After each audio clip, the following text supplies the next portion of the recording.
What's going on, YouTube? We back on this old dozer today. Project at hand, gonna be trying to get this firing on the 4th cylinder. I believe that injector is gonna need rebuilt, as we did a compression test in the last video and it was perfectly fine. It had good compression, so really that leaves, it ain't getting fuel to it. That's the only other thing really on the diesel that it needs. And we're gonna try to get it to where we can sit in that chair and run the thing. And that means we need to put this ignition switch on. We got a new one here, so we're gonna get that changed out. And then the throttle lever over there is broken. We gotta get it changed out too. So I believe first thing's gonna be we're gonna take that injector out right there and go through it. And I'll just put a little time lapse in there of throwing that in. And then we'll see if she cranks up and runs and let y'all hear it. Alrighty.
Alrighty, I didn't have the right size wrench. That adjustable wrench wasn't working, so I took a 1 inch, ground it down a little bit.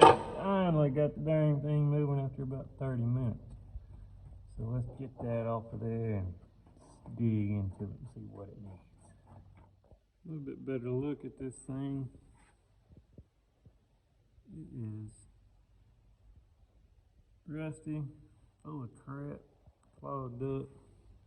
We're gonna put it in here and get her broke open, and we'll see what it looks like in there.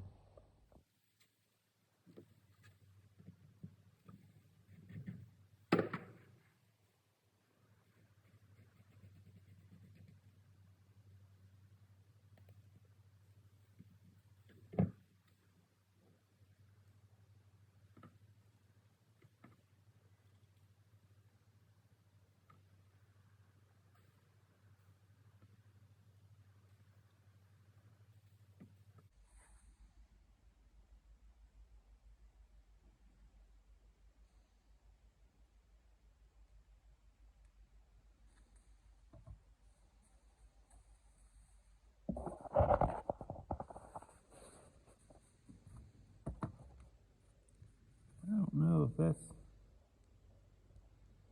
should spray out of the nozzle there, but I am not 100% sure. It might spray around it. I thought it sprayed out of the center there, but it could just be that clogged up. But we're gonna get these parts cleaned up and see what we can do about getting it put back together and hopefully working. We'll see. Alright, I got everything cleaned up best I can. I believe I found the issue was in this piece. This rod here was seized up, and that is where the fuel comes out of the nozzle. Right there. So, that was seized up. I got it pulled out finally, and I put some 2000 grit sandpaper in there with a little oil on it and kind of honed that hole out pretty good, because these are really fine pieces, and if you get a little piece of junk in there, a scratch, it's going to go a long way. So I got that cleaned up, got that down in there, and it moves pretty good now. So we're going to get it all put back together now and throw it in and see what happens.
Alright, got it all back together. I'm going to get these tight, leave these on a diesel.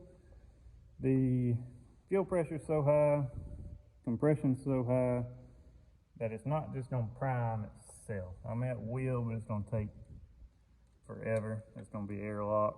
It's always best, really the only way to do it is to leave these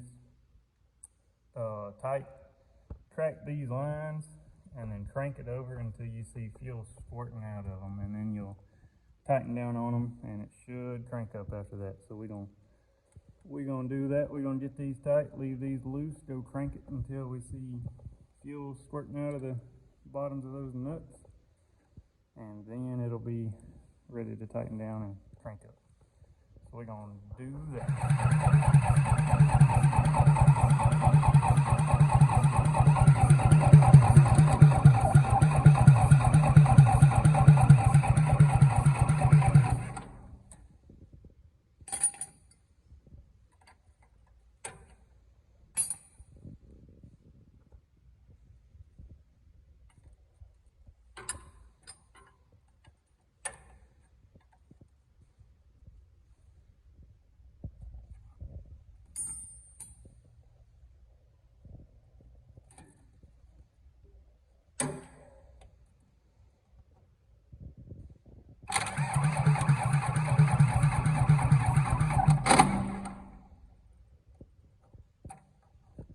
Alright, we're gonna come back when we get them all tightened down in fuel pressure.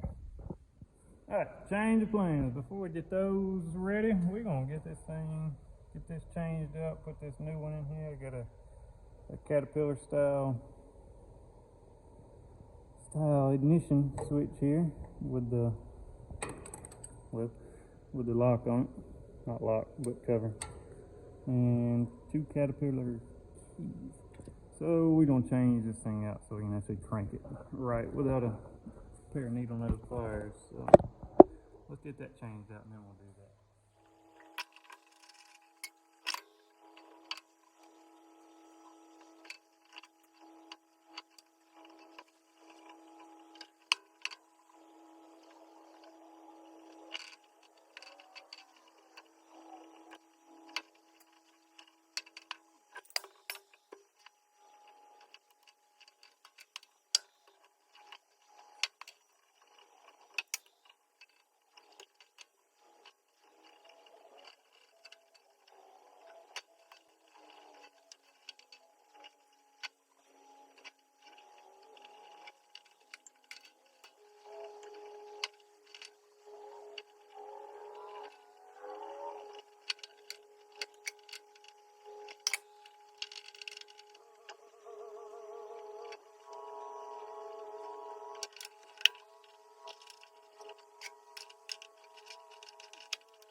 Jump start, engine start, throw a key in here,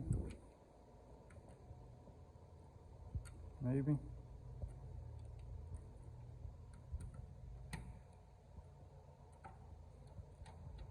All the way. Think I'm China. Alright, it wasn't a switch, I don't guess. It may be the solenoid down there, it may be a wire broke somewhere or something, I don't know. I had to chase that with a multimeter. But I went ahead and kept on cranking it there. I got everything bled out and it cranks up now, runs good, and I believe that cylinder's fixed itself. We're gonna let you hear it, but it is loud, so you probably won't be able to hear me, but we're gonna crank it up.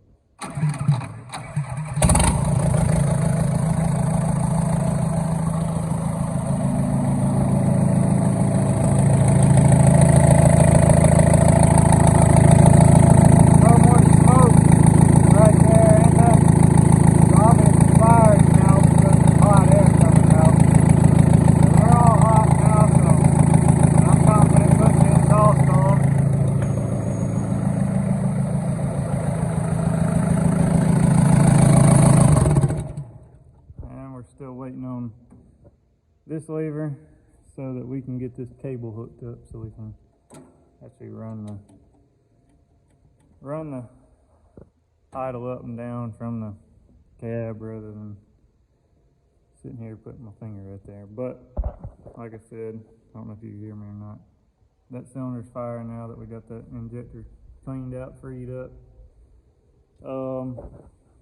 So I'm confident putting the exhaust on now. Get that on there so we can actually hear and think while this thing's running. So we're gonna put the exhaust on, we're gonna put the intake on, and I need to get with Wiley and find out if he's got the glow plug rail, because that is missing. So we're gonna get with him and find out.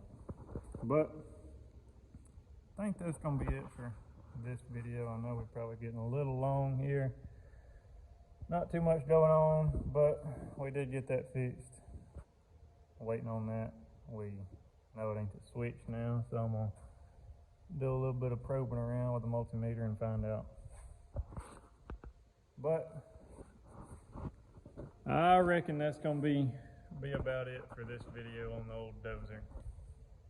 So, like I said, I know it's a little uneventful, but maybe next time we'll have that throttle there ready to go. We'll have the exhaust on, we'll have the intake on. We'll figure out what was wrong with that that solenoid, that switch. And then once we got all that done, we'll be able to start it and start it sitting in it. That way I can put it in gear, start it, back it out, and I can get it pointed towards a bank. And from there we can try to free up them clutches. Hopefully steering clutches and the actual clutch by running it into a bank with it in gear. A lot of times that'll get that flywheel unstuck from the clutch. So hopefully this is not too boring of a video, and hopefully you'll like, maybe subscribe, come back for the next video. Thank you for sticking around and watching this, and hopefully you'll follow along and see this old girl come back to life. All right, thanks.